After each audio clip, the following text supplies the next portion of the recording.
সমাজ সেবা তার নেশা, আন্তর্জাতিক স্বীকৃতি পেল রায়গঞ্জের সুব্রত সরকার। এখনো পর্যন্ত সুব্রত সরকার সমাজ সেবার জন্য মোট 104 বার রক্তদান করেছেন। এছাড়া তার হাত ধরে 1000-এরও বেশি মহিলা স্বনির্ভর হয়েছেন এবং 10,000-এর বেশি মানুষকে তিনি রক্তদানে উদ্বুদ্ধ করেছেন। সমাজ সেবামূলক কাজের জন্য গত কিছুদিন আগে আমেরিকান বুক অফ রেকর্ড ও লন্ডন বুক অফ ওয়ার্ল্ড রেকর্ডের পক্ষ থেকে জোড়া আন্তর্জাতিক স্বীকৃতি পেয়েছিলেন রায়গঞ্জের সুব্রত সরকার। সমাজ সেবামূলক কাজের জন্য প্রথমেই নাম উঠে আসে তুলসীতলার নিবাসী সুব্রত সরকারের। দীর্ঘ 1976 সাল থেকে বাবার হাত ধরে সমাজ সেবার কাজে নিযুক্ত হয়েছিলেন তিনি। পরবর্তীতে 1995 সালে রেড ক্রসে যোগ দেন, সেখানেও রক্তদান, চক্ষু অপারেশনের কাজ করেছিলেন। তারপর 1998 সালে তিনি West Bengal voluntary blood donors ফোরামে আসেন। সুব্রত সরকার জানান, বাবার কাছ থেকে অনুপ্রাণিত হয়েছেন তিনি সমাজ সেবামূলক কাজে। একসময় তিনি রামকৃষ্ণ সংঘের দায়িত্ব পালন করেছেন। জোড়া আন্তর্জাতিক সম্মান পাওয়ার পর সুব্রত সরকারের এখন লক্ষ্য রক্তের সংকট দূর করা এবং থ্যালাসেমিয়া মুক্ত সমাজ তৈরি করা। এবারের 100তম রক্তদাতা হিসেবে চলতি মাসের শুরুতেই গুজরাটের আহমেদাবাদে আন্তর্জাতিক সম্মানে ভূষিত হল সুব্রত বাবু। তাকে মেডেল পরিয়ে দেন international federation of blood donors অর্গানাইজেশনের প্রেসিডেন্ট ডক্টর শাহে আব্দুল মালেক। তার নাম সুপারিশ করেছিলেন federation of blood donors organization ইন্ডিয়ার সাধারণ সম্পাদক অপূর্ব ঘোষ। তিনি বলেন, রক্তদান আন্দোলনে ধারাবাহিকভাবে কাজ করার জন্য এবং 100তম রক্তদাতা হিসেবে এই স্বীকৃতি পেলেন তিনি। দীর্ঘদিন ধরে, প্রায় আমার মনে হয় যে দীর্ঘ 30 বছর ধরে আপনি রক্তদান আন্দোলনের সঙ্গে যুক্ত এবং বিভিন্ন ক্যাম্প করেছেন গ্রামে গঞ্জে। আজকে তার ফলস্বরূপ আপনি কয়েকদিন আগে গুজরাট থেকে পুরস্কার পেলেন এবং যেটা ইউএসএ এবং লন্ডন থেকে আপনাকে পুরস্কার দেওয়া হয়েছে। এ ব্যাপারে যদি কিছু বলেন। সবার প্রথম হচ্ছে আমি গোটা রায়গঞ্জ তথা উত্তর দিনাজপুর জেলাবাসীকে কৃতজ্ঞতা জানাই এবং সবথেকে বড় কথা আমার পরিবারের সহযোগিতাতে আজকে এই জায়গায় পৌঁছাতে পেরেছি। যে গুজরাটের 12-13 জানুয়ারি জাতীয় যুব দিবস উপলক্ষে 2025 সালের আমাদের একটা ন্যাশনাল কনফারেন্স হয়। সেখানে আলজেরিয়া থেকে এসেছিলেন international federation of blood donors অর্গানাইজেশনের প্রেসিডেন্ট ডক্টর শাহে আব্দুল মালেক। তো তিনি আমাদের গোটা ভারতবর্ষের কিছু মানুষকে পুরস্কৃত করেন, তার মধ্যে আমাকে ইন্টারন্যাশনাল মেডেলে পুরস্কৃত করা হয় এবং তিনি নিজে আমাকে এই মেডেল পরিয়ে জড়িয়ে ধরেন এবং ধন্যবাদ জানান।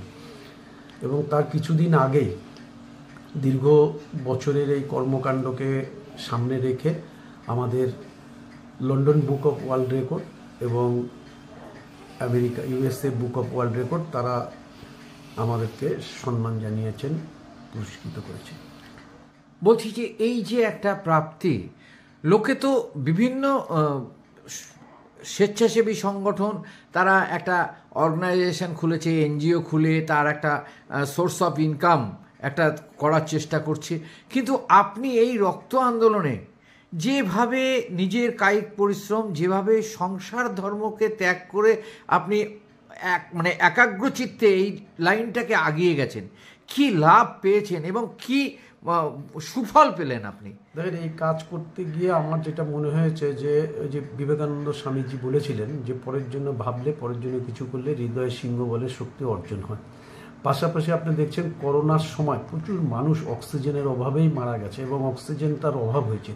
কিন্তু আমার মনে হয় যে এই ধরনের ভালো কাজে যদি আমরা যুক্ত থাকতে পারি তাহলে অক্সিজেনের কোনো অভাব হবে না। আর আমি মূলত এটা বেঁচে থাকার জন্যই এই কাজটা করি। পত্রিকা ছিল সেই সময়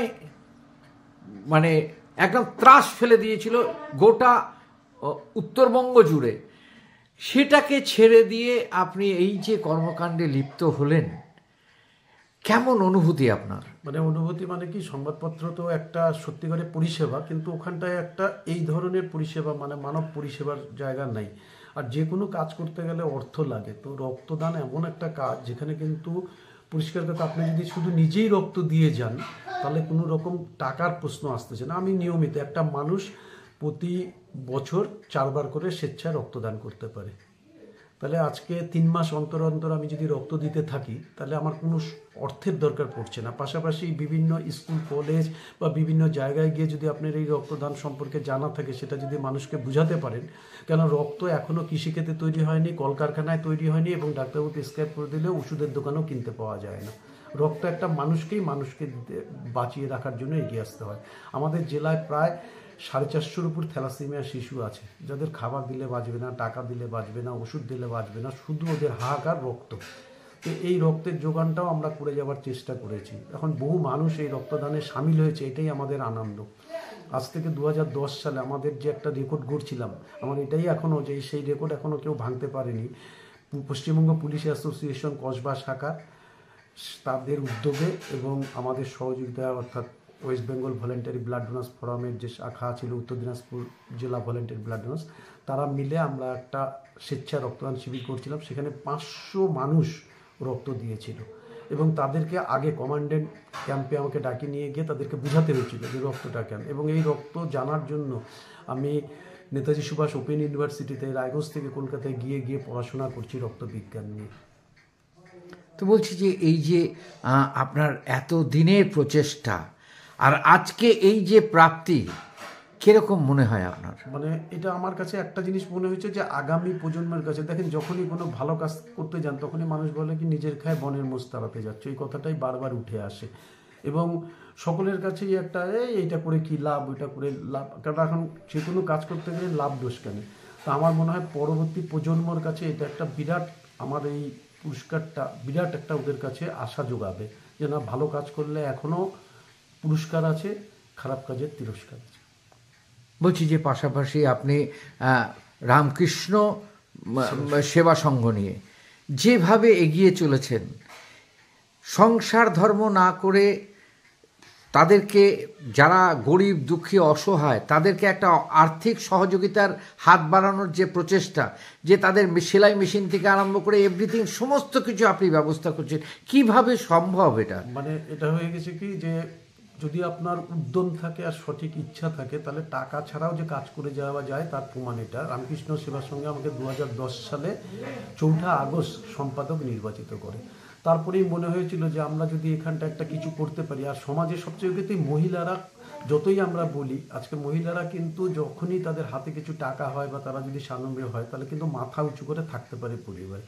তো সেইটা চিন্তা করে আমি 1000-এর উপর মহিলাকে সম্পূর্ণ বিনামূল্যে সেলাই ট্রেনিং রামকৃষ্ণ সেবা সংঘ থেকে করাই এবং আমাদের রোটারি ক্লাব ইন্টারন্যাশনাল রায়গঞ্জ শাখা তারা আমাদের পাশে এসে দাঁড়ায়, সেলাই মেশিন দেয়।